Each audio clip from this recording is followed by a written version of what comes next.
الحمد للہ رب العالمین۔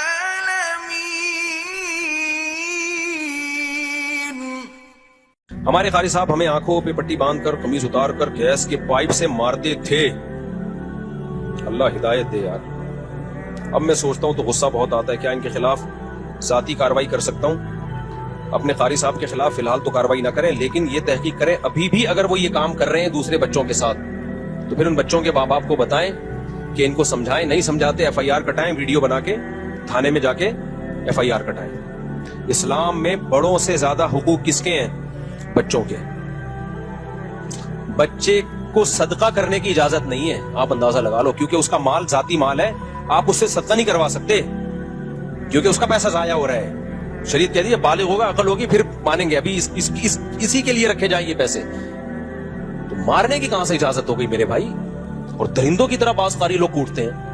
تو اس لیے مجھ سے پوچھتے ہیں کہ قاری بچوں کو مار سکتا ہے؟ میں جواب میں کہتا ہوں اس زمانے میں مارنا تو دور کی بات، کسی قاری کو، استاذ کو، چھوٹے بچے کی بات کر رہا ہوں، مارنا دور کی بات، ہاتھ لگانے کی اجازت نہیں ہے۔ ہاتھ لگانے کی صرف سر پہ پیار کرے، بس سر پہ ہاتھ رکھے، بس باڈی کو بھی ٹچ کرنے کی اجازت نہیں ہے۔ یہ فساد کا دور ہے۔ تو کسی بھی مسجد میں، مدرسے میں، اسکول میں، کہیں بھی ایسا ہو رہا ہے کہ قاری صاحب بچے کو تھپڑ مار رہا ہے، ماں باپ بولے بھائی آپ کو ہم نے پرمیشن نہیں دی ہاتھ لگانے کی۔ اس زمانے میں ٹھیک ہے وہ فتویٰ لائیں گے، جائز ہے نا، میں ان فتووں میں نہیں پڑھ رہا، میں بات کر رہا ہوں کس کی؟ اس زمانے کی۔ قطعاً اجازت نہیں ہے، کیونکہ اس کی کوئی لمٹ نہیں ہے۔ آپ نے ایک تھپڑ کی اجازت دے دی، وہ 2 4 10 کوٹتا ہے، وہ اپنی ٹھڑک نکال، ہاتھ پاؤں ٹوٹتے ہوئے دیکھے میں نے قاریوں کے ہاتھوں بچوں کے۔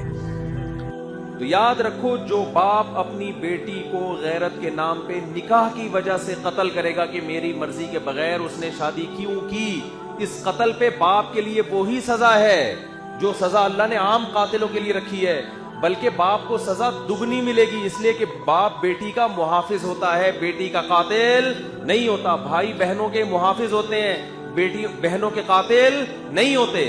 کتے پالنے میں حدیث میں آتا ہے جس نے کتا پالا روزانہ اس کے اعمال سے 1 قرات نیکی کم ہوگی، پہاڑ کے برابر نیکیاں کم ہوتی، ضائع ہو رہی ہیں روزانہ ڈیلی بیسس پہ اس کی نیکیاں۔ ہماری شریعت نے حرام جانوروں کے پالنے کو پروموٹ نہیں کیا، نہ حرام جانوروں کا بزنس کو پسند کیا گیا ہے۔ حلال حرام کی بحث میں نہیں جا رہا، پسند نہیں کیا گیا ہے۔